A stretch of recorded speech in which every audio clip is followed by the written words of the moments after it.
Please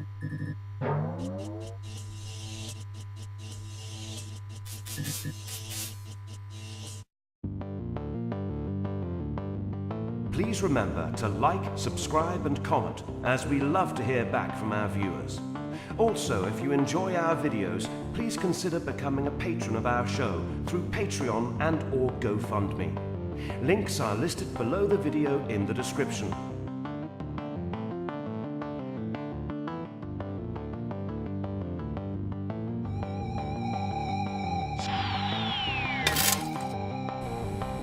From the deepest, darkest recesses of Dangerous Nerds headquarters, Keith Moncrief and Gerry Kissell.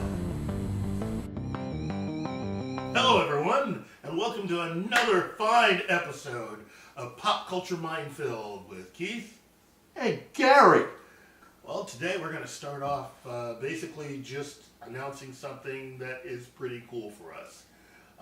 Kevin Smith has wrapped production on his new movie, Silent Bob Reboot, and it's looking like both Rosario Dawson and Joey Lauren Adams are going to be a part of the movie. Because we have not seen much of her at all in the last few years, man. Joey Lauren Adams? Yeah, I know. But it's great that she's willing to do this. I think that this helps to make this, well, it was already must-see for me, but having all of these cameo appearances. Yeah, and I've been a huge Rosario Dawson fan since Josie and the Pussycats. She is a geek girl. She's admitted as much. So it's like she's digging on this. This entire thing is just going to be excellent. I mean, I can't wait. And just look, when the movie comes out, support it. Wherever it comes out, whether in theaters or Amazon or Netflix, support it. Trust me. This is the kind of thing that, for those of you who complain where every movie has to be like, you know, a comic book movie or some kind of blah, blah, blah. Well, this truly is independent filmmaking. And if you say you're an independent film fan, support this. Yeah, he's been independent from day one. I mean, I loved what he did to make his first movie, Clerks. Yeah. Went out and sold his his comic collection and toys. Yeah. And financed his first movie. Yeah. I'm like, that's one, he's a good nerd. Yeah. And two, that is independent filmmaking right there. Not getting money from mom and dad, not borrowing money from a friend, but going out and selling your own stuff and making your movie. So, and what I'm curious about, like, is she going to be coming back playing the same, like even Rosario Dawson, the character she played in Clerks 2? Mm-hmm. You know, are we going to be seeing them play the same characters, do you think, or are they going to be new characters? I'm assuming that it is going to be the same character. She'll be Amy. Yeah. And Rosario will be the girl from Clerks 2 Yeah. that worked in the restaurant. Yeah, yeah. Actually, she married one of the guys. Yeah, she married. Which one was it? Was it Kevin's Dante. character or Dante? Yeah. Oh, man, that guy got a lady. But yeah, I'm looking forward to that. I'm really curious. I saw some of his other friends are going to be in it from Clerks, so I'm really curious to see just how connected to Clerks it's going to be, because he was posting photos of the Quickie Mart. Mm-hmm. Photos and video. Yeah. I mean, and they're standing next to a what do you call it, a blue box or red box? Yeah. Because the video store's gone. Yeah. I'm telling you, it's looking like everybody down there in New Orleans, that film community is amazing. To be able to do what they've done to put this movie together. Man, I wish other communities were like that. Yeah, and New Orleans, they have a great film plan and tax credit. Where did they get that? Where did they get their tax credit plan from? I heard their plan was loosely based on a plan from another state. That I think it was Missouri, where we live. And our state has gone back to the Stone Age, thanks to Governor Dixon. You know, it killed the film programs here in Missouri. And but we have fought. The two of us have been friends. It's one of the reasons why we're friends. Have fought for a while. We even created a little online community for Missouri film. because we refused to play a part of the stupid thing called Missouri Film Alliance. Yeah. Well, Started out good. various governors, Jay, but also the one before Jay. Well, he's the one who signed it off that ended it. Yes.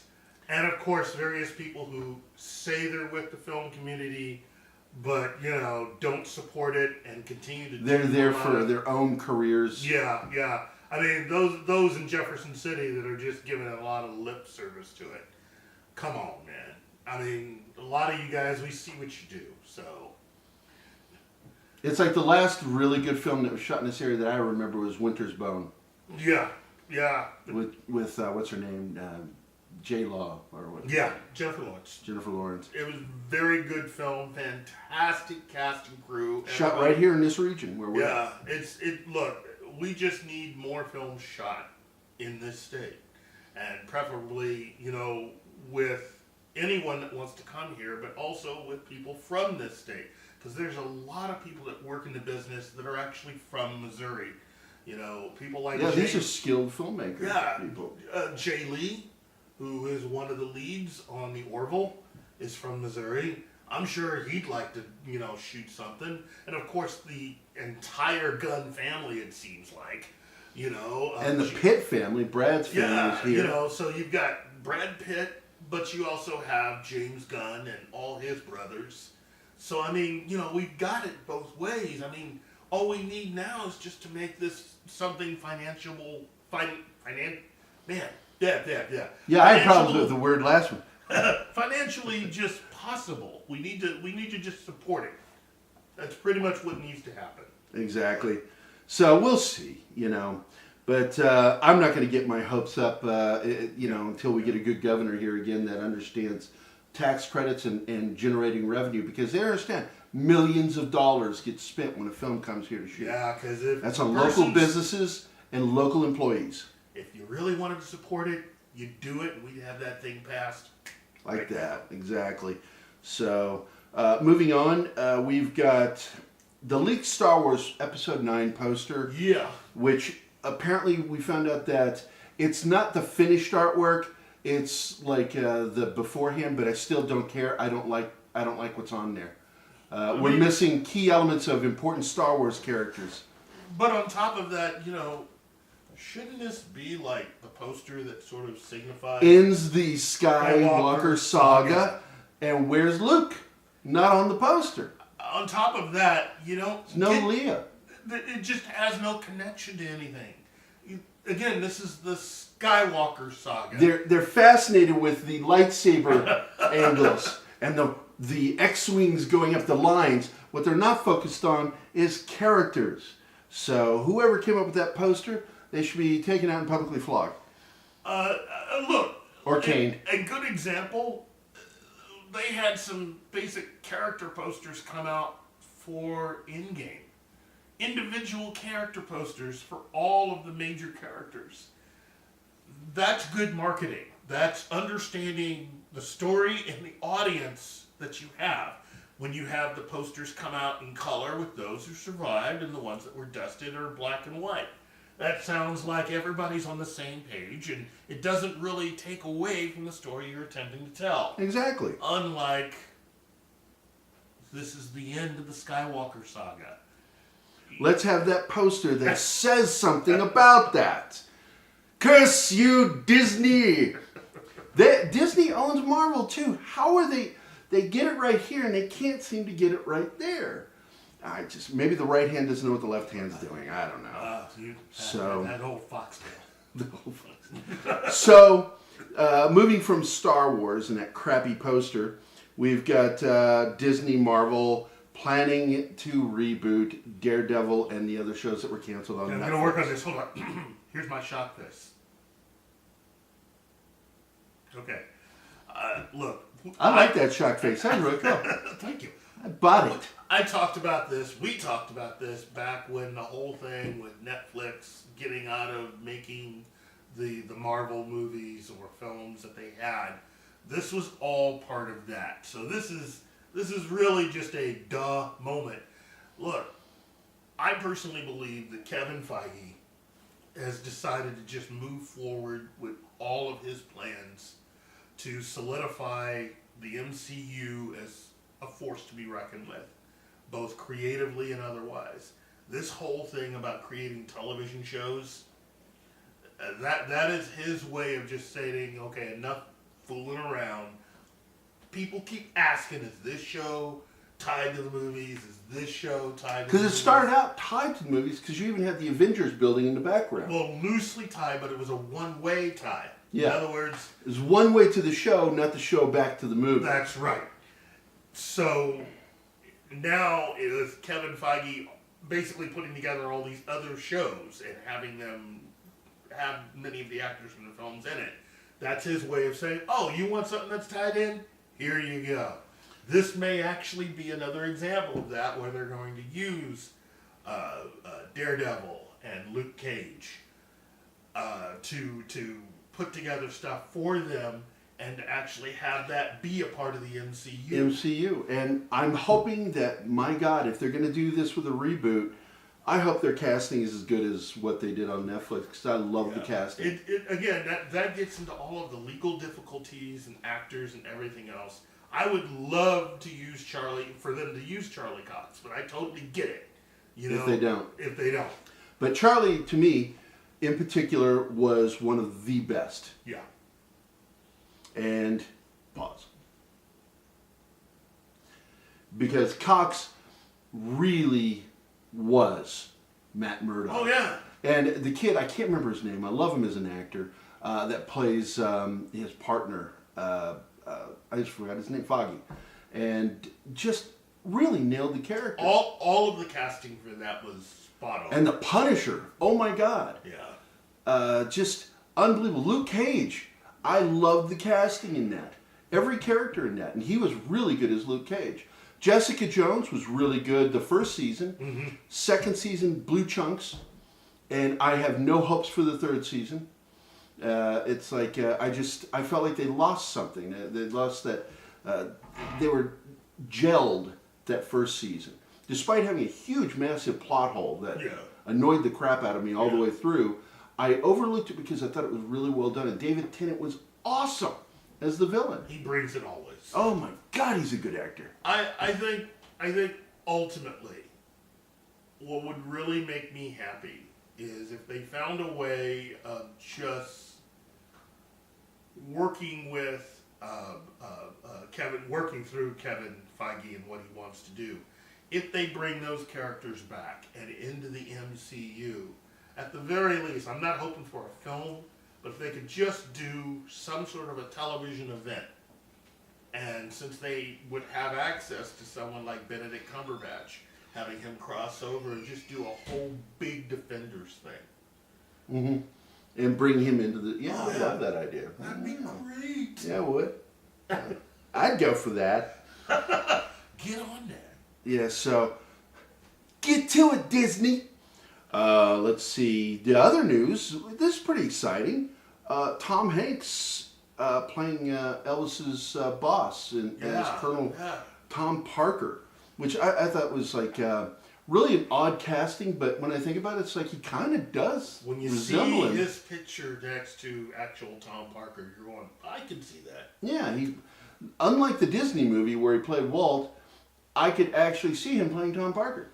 Have you seen the pictures from his playing Mr. Rogers? No, I have not, but I am looking forward to that because he's such a nice guy. Yeah. And I also worked for Tom Hanks with the movie No Better Place to Die, his next World War II movie. Yeah. And it's like I went to bed the night before Valentine's Day and woke up Valentine's Day working for Tom Hanks. It was really weird. It's quite the experience. But I love his films. I really do. And I like his portrayals. I've been a fan of his since Bosom Buddies. Yeah. Him and Peter Scolari. Yeah. And just they cracked me up. He was another Bill Murray to me. You know, he had that same kind of wacky sense of humor that was smart-assy and very quick-witted. Yeah. And so he's made a career of that. Then he plays these odd roles that show just how good he is, like in Philadelphia and in Saving Private Ryan and Apollo, what is it? Apollo 13. Yeah, Apollo 13. Yeah. God, he was good in that. Yeah, he can do anything. I'm sorry, Tom Hanks can do anything. And Perdition Road, people give him shit about that film. I like that film. Yeah, Road to Perdition. Oh, Road to Perdition, sorry. Amazing, and was a comic book movie. Graphic novel, that's right. Yeah, so it works out. I mean, if you can hold your own against that kind of a stellar cast, which, I mean, come on. So. Yeah, so him playing Tom Parker is going to be interesting. And I really would want to know more about what the premise is. Are we going to be focusing on Elvis, or are we going to be focusing on Colonel Parker? Because Parker was, talk about skullduggery. That dude was, I mean, he was part P.T. Barnum and part Al Capone. I don't think you would bring in anyone of the caliber of Tom Hanks if you weren't going to at least make that as a main character. Yeah, that'll be interesting because he really did take advantage of Elvis in so many ways. And if you've ever read any of the stories about Elvis's life and you see what Parker did, it's like, yeah, he served a purpose, but at the same time, he made a lot of money off of Elvis and more sometimes than what Elvis was making. And that was kind of bothersome when you find those things out. But whenever that film comes out, I don't know what the title of the film is going to be yet, but it's going to be interesting. Very interesting. And I guess lastly, before we go, we can talk about something interesting was that high school that put on Alien. Can you believe that? With recycled I saw the material? photos. It was just amazing that those kids pulled together. I mean,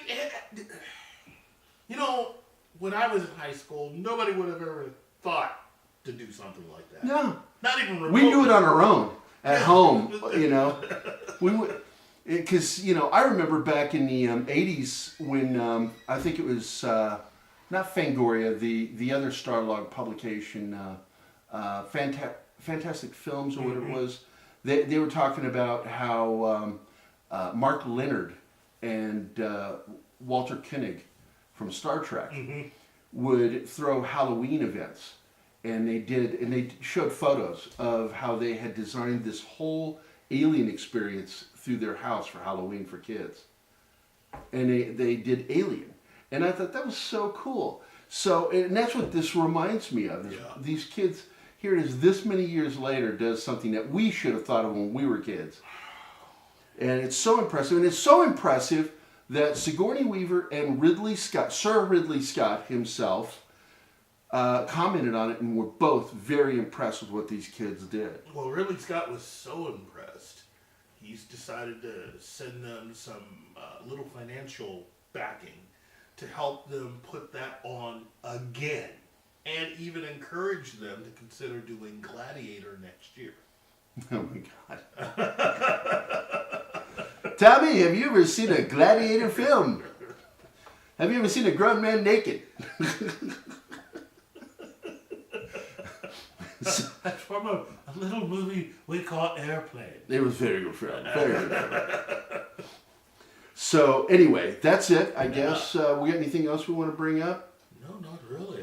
I guess I will mention in closing that I am working on a little project with a couple of friends of mine that are special effects dudes.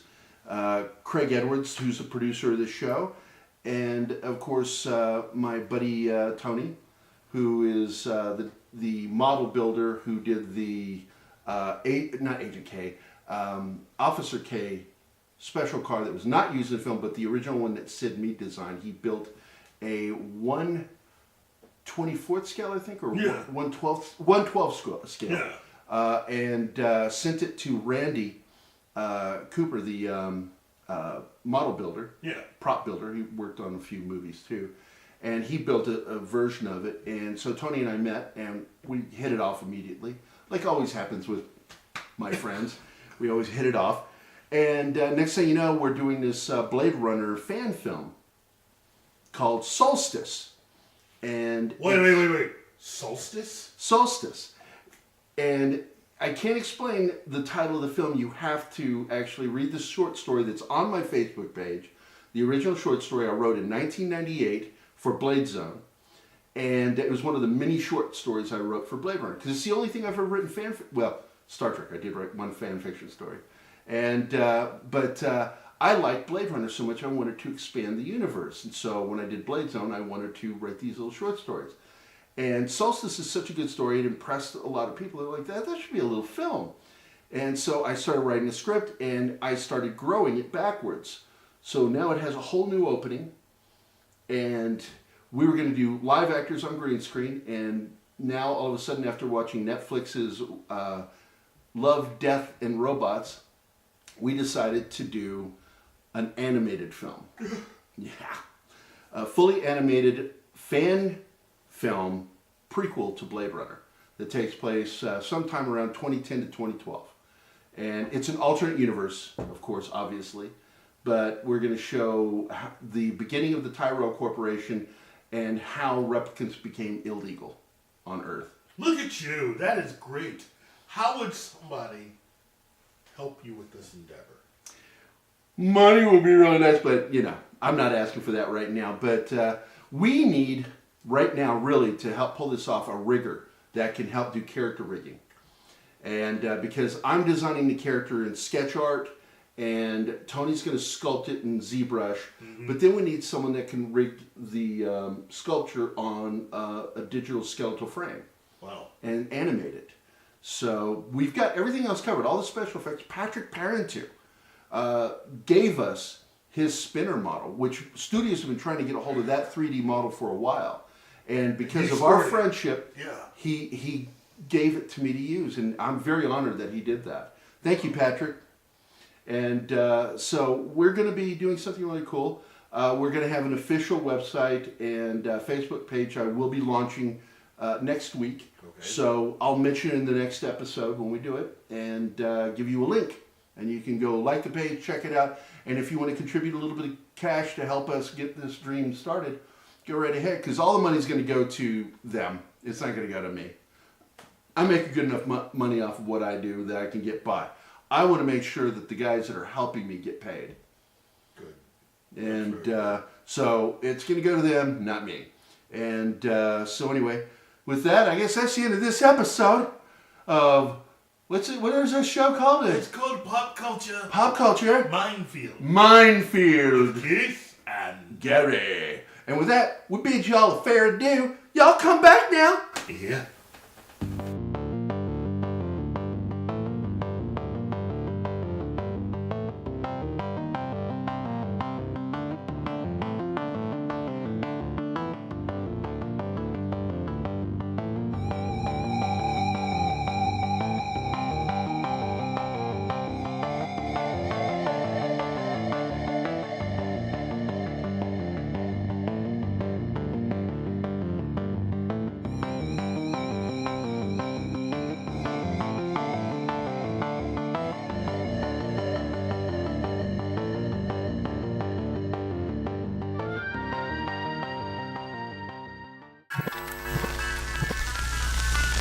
Y'all come back now, you hear?